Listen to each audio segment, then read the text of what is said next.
Enaku z'omwezi zigenda kubeera musanvu ndowooza lunaku lwankya. Fena bannayuganda attention yaffe tugiwenye akakiiko aka ka Commonwealth Ministerial Action Group olw'ekiwandiiko ekyatwala. Njagala okimanyi nti ndi mukulembeze mu ngeri yange. Omuntu talina kwenyigira mu byabufuzi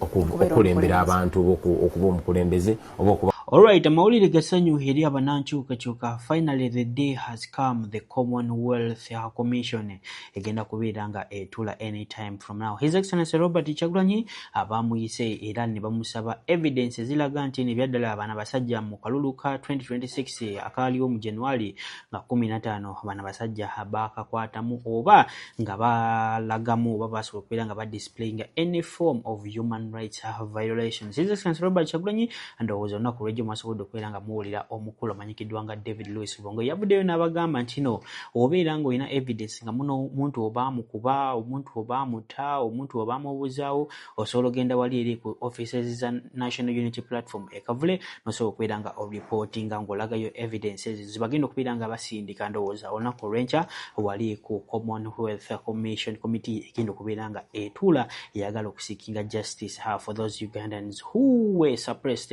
by the government of His Excellency Yoweri Kaguta Museveni. Video eno nga tunagendayo nyongera okujjukiza osoko jimpereka like umaze subscribing how we get ku mukutu gwaffe guno nga wenna bagambye nti no omukulu His Excellency Robert Kyagulanyi tatudde bana basajja bageza ku left right to center okubeera nga bamukakanya era kyovolaba omukulu amanyikiddwa nga His Excellency oba General Muhoozi Kainerugaba olunaku olw'ejjo basobodde okubeera nga bakola ki bamujjako esimu ye era ex handle ye si yali mu kubeera nga agirwanninga kubanga bamanyi wanaakwata ex handle ye emwanda wanike ya His Excellency Robert Kyagulanyi eyinza omulinya nga we yalinye olunaku olw'ejjo omukulu General Otafire nasobola okubeera nga hawaayo ebyama byonna ebya gavumenti ya President Museveni. Mingi nnyo ebyayogeddwa ndowooza ka video abatakalabye osogenda ku video yange nkadaawo nasobola okubeera nga njibaleeta njagala osooka owulirize ebiki ebigenda okutuukawo olunaku olwa Commonwealth Commission nadi lwegenda okubeerawo. Omusajja huno omu ku bafoot soldiers abakeepinga abaana ba National Unity Platform updated. Gwe tana subscribinga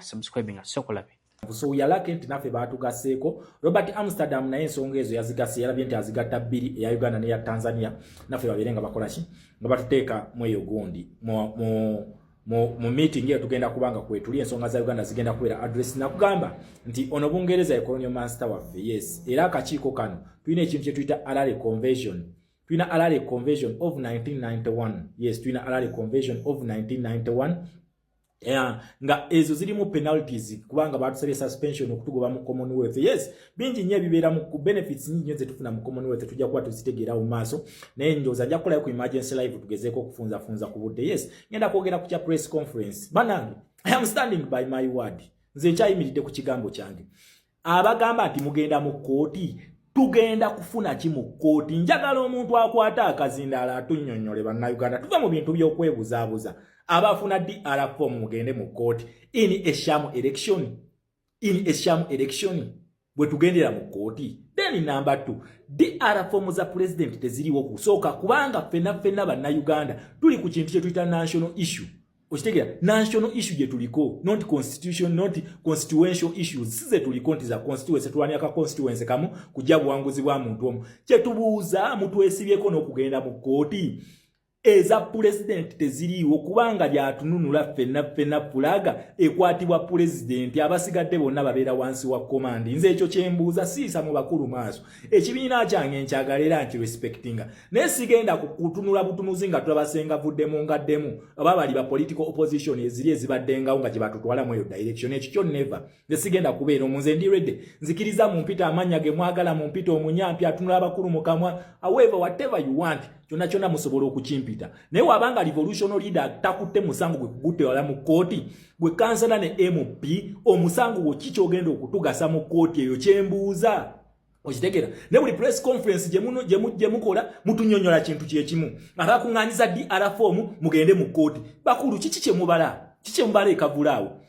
Press conference eno yakubiri omukulembeze taliiwo. Secretariat tekolera ku bantu basatu bokka bagitambuza. Secretariat ebeera nnene ne ba vice president sibaani bonna abeerawo. Okitegera we are seeing the same faces eziremedde ku kintu kyekimu ekya kooti nga twafuna justice di mu kooti kye twagala musooke mutunnyonyole mutugambe we tugenda mu kooti in the short run tugenda kufunayo kino in the long run tugenda kufunayo kino kye tusinga okwetaaga. okitegeera ekintu ekyo bannange bannayuganda tulaba bino ebintu temwabitusomesa mbu tujje tulwanyise Museveni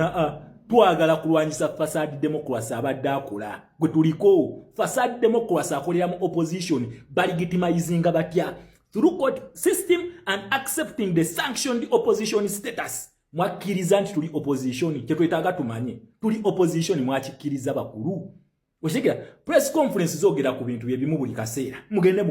mu court revolutionary leader akugambye court tezikola tulabye chief justice bamulayiriza ku faamu ya musajja gyalayiridde okitegera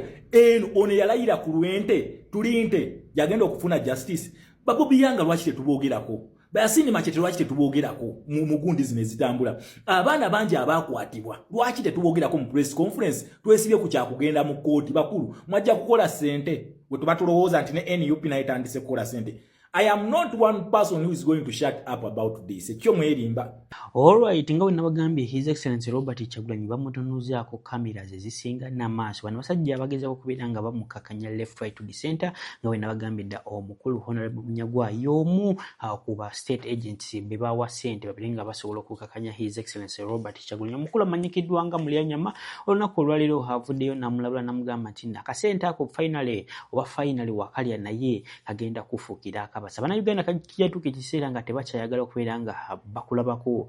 gwe Honorable Munyagwa kubanga byonna mu kubeera nga oyogerera His Excellency Robert Kyagulanyi wamu ne family ye Abannayuganda abibanyezi. Njagala kumanya mu comment section naawe gwe ku tiimu ki, tiimu Mulyanyama oba tiimu Munyagwa oba gwe owagira Munyagwa byali mu kubeera nga ayogera ku His Excellency Robert Kyagulanyi. Miss ebigambo byali bingi nnyo ndowooza wali ku channel ya Kasuku wasingira ddala okubeera nga amuhostinga. Ndowooza mu YouTubers yika ndowooza mu hostinga wembanga si mistake nize mujja kuba mumbulirawo mu comment section channel ki wa channel meka wano ku YouTube ezi hosting Honorable Munyagwa ogera ko tubulira kubanga naku zino takyava ku TV omusajja kiki kyabala His Excellency Robert Kyagulanyi amukola kibedala nange simanyi badde manyi bonna bali mu kubeera nga balanyisa omuntu omu His Excellency Yoweri Kaguta Museveni naye ku Bobi Wine akwatava kwalira ndowooza naku zineeno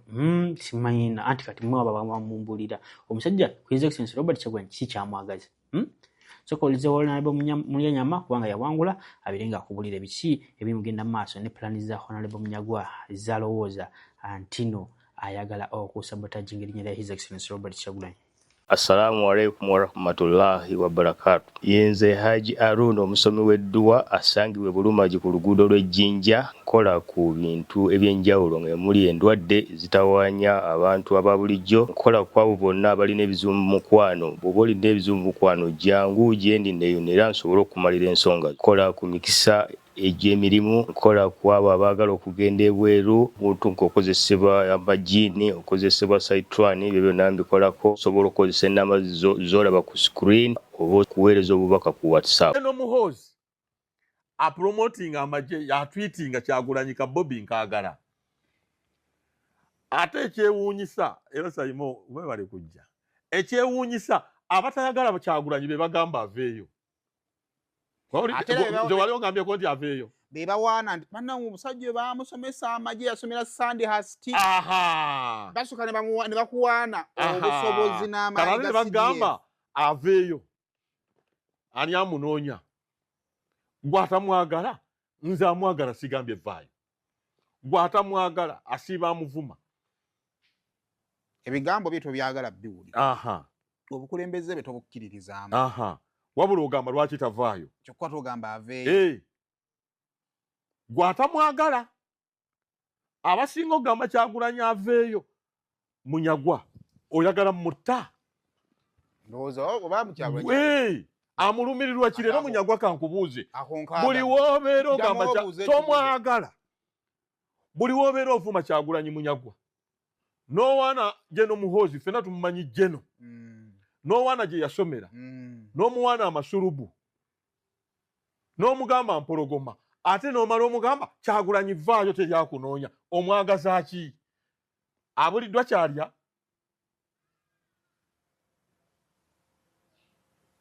nze mukwano gwe mwagadde ne simufuna badde simanyira gwa ngamba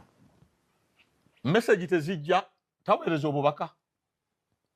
tiyaweereza obwayidi kyogamba nti wanaabanga tannavaayo misinde ne gituuka taagikunga eja Ssaabasajja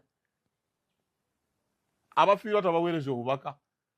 lwaki gwe atamwagala oyagala tuttira mwana waffe Munyagwa bye mishoni. Alright, ebyo byonna nga tubitadde ku mabbali njagala nkugambe ebigenda maaso ku social media naku zinene. Oh my god, diversions after diversions. Kati ndowooza maaso bwe tukwenda nga mulaba ne diversion ya chicken wamu ne taata we ku social media olunaku olw'ejjo kyebeekoze nga beevuma kugambe bino byonna government oba state limu kubeera nga ebiteekawo as a form of diversion. Bino ebintu Fred Lumbu yavaayo n'abyogerako naye abasinga temumuwa obudde naye nga mazima gali nti these are forms of diversion. What is diversion? Kwe kubeera nga ojja abantu ku mulamwa gwo batwale ewantu w'oyagalira. Mukimanyi bulungi tino His Excellency Robert Kyagulanyi abadde yakava mu diversion y'abaana basajja abakasuku kubeera nga balya billions 5 kati aka billions 5 kamaze kugwawo kati bagenze ku diversion ya chicken byonna bali mugeza kubeera nga babikola okubeera nga balemesa His Excellency Robert Kyagulanyi okubeera nga grabbing wabana Uganda okubeera nga bagrabbing attention ya America mu nsonga zino ezimbeera nga zigenda maaso kubanga bamanyi anytime from now mujukire bulungi amata gozi warships ezo Abraham Lincoln wamu n'ebirala abina okuyita mu Indian Ocean okubeera nga ziddawa nga zidda mu America. Kitegeeza kintu anytime from now bana basajja bawanga bakomawo nga bamaze wali Iran bayinza okustopingawo e Mombasa naso okubeera nga bakola obukyamu eri state ya Uganda bwetwogera. Njagala manya bilowoozo mu comment section naddala ku nsonga zino gwe olowooza bino bya chicken ne taata we byaddala oba it's just another form of diversion. Gwatandika okubeera nga osubscribinga nyongera okujjukiza subscribinga wegette ku mukutu gwaffe guno. This is a developing story. Bingi nnyo ekyakuleetera ebikwatagana ku zino ensonga. Sokola bibimpe byombi olina obusobozi kwata ku motoka z'olina eziri mu compound awo z'okowa kwa wazibadde buka damage mpaaka emunze enkoyo okutambuza ebigere bavuma nange nenkakasa baku motoka mpe ebintu ebi ate njagala bisatu njagala ennyumba njagala emmotoka njagala leba nange byonna tujja bikusaba ate onaakola ki anti gwe manager wa Bank of Uganda director governor byonna ajja bimpa muzeeyo bwogeza nawako opposition omulimu fene engoye bweru oli wakweyambula